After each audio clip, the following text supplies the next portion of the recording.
Sawit inilah kampung kami ini majulah jadinya. Dulu kalau sempat tidak ada sawit masuk sini, apalah jadi? Apalah paling-paling ditanam dekat kampung ini? Paling-palinglah ditanam padi. Padi ini untuk kita membuat maju hidup sulit. Sulitnya apa? Karena kerjanya keras. Kerjanya itu berat. Kita tanamnya harus seminggu, harus setahun 3 kali. Udah panen nanti kita kerja lagi, buat bibit lagi. Tapi setelah sawit masuk, barulah taraf hidup itu kan baru berubah. Barulah banyak kemajuan-kemajuan. Jadi di sini memang umumnya itu memang sawit. Kalau dulu sebelum ada sawit ini orang tanam paling-paling lah tanam kelapa, paling-paling lah tanam-tanam buah-buahan. Berapalah buah-buahan?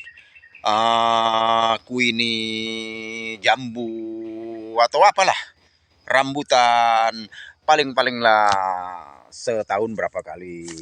Tapi ya begitu sejak masuk sawit nih lah, barulah semua berubah. Padahal tanah dulu di sini kalau untuk orang kalau untuk orang tempatan, untuk orang asli di sini kan, untuk masyarakat lokal, mereka itu tinggal ambil aja. Tapi mana yang berhasil, mana yang punya visi ke depan, yang punya pemikiran jauh. Tapi sayangnya tak semuanya orang mempunyai pemikiran jauh. Mana yang dia punya pemikiran jauh, dia ambil tanah lebar-lebar, lebar-lebar, ambil tanah, ambil buka hutan, tebang. Walaupun waktu dulu itu masih belum berharga tanah itu.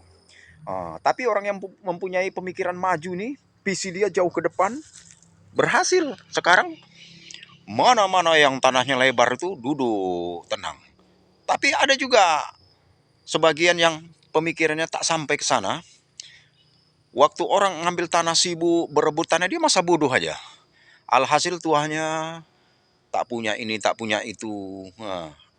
Ada juga sebelum masuk era sawit ini, orang di sini dulu buka hutan itu bukan mengambil tanahnya, ngambil kayu, kayu-kayu gelondongan.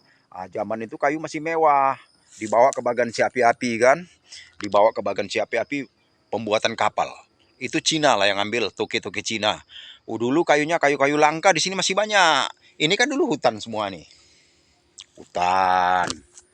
Nah, jadi kayu-kayu leban, leban udah tuh kayu meranti, kayu kompas, kulim.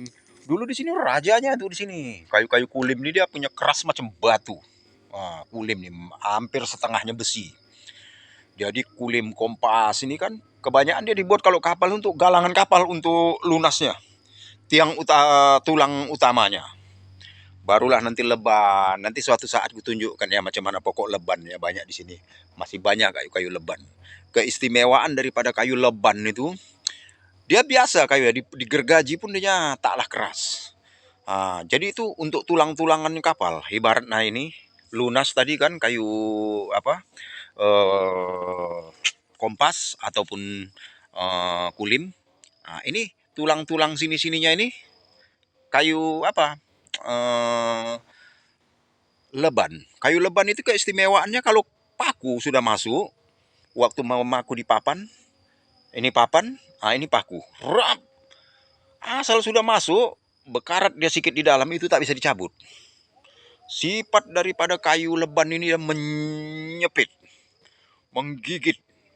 Baik baut ataupun paku kalau udah tergigit sama kayu itu tak bisa dikeluarkan lagi. Kalau dikeluarkan paling-palingan kepala paku itu patah. Jadi dinding-dinding daripada kapal ini semua dari kayu-kayu meranti itu ya, meranti tenggelam kan, itu asal udah dipaku lengket, dia tak mau kendor-kendor terbuka-buka, tak mau. Jadi makanya kapal-kapal tradisional, kapal Melayu nih kan, itu memang diakui dia punya kekuatan memang bagus. Bisa sampai berumur-umur 20 tahun, 20 tahunan lebih. Coba kita bayangkan. Dia kayu, dia di atas air, kadang kering, kadang basah.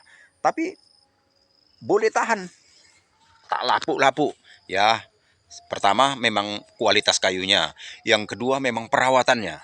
Jadi kapal itu kalau ataupun boat ya tradisional, kalau dia sudah habis melaut, dia naik raf, itu mereka sapu minyak. Sapu minyak, oli kotor atau solar. Jadi mana kapang-kapang itu yang seperti lipas apa itu pemakan-pemakan apa itu? Pemakan kayu ataupun papan. Nah, jadi kalau udah disapu minyak macam ini dia enggan mau makan itu. Nah, seperti itu. Nah, jadi inilah wajah kampung kami ini kan. Begitu masuk era sawit inilah semuanya jadi mempunyai kemampuan, berkemampuan semua. Tak semua, tapi rata merata tempat. Jadi rata-rata sekarang orang di sini udah hampir satu rumah, satu mobil. Satu rumah ada kereta, cakap orang Malaysia. Jadi dengan seiring berkembangnya pelebaran sawit ini kan, era sawit ini, semakin maju kampung ini. Ini bisa dikatakan sekarang sawit yang sudah berhasil ini belum 100%. Bisa dikatakan paling masih 60%.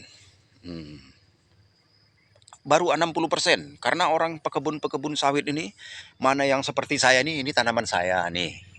Udah tua-tua kan. Bukan belum tua, ini paling-paling baru umur sekitar 15-16 tahun nih. Begitu juga orang, dia masih punya kebun lagi di sana.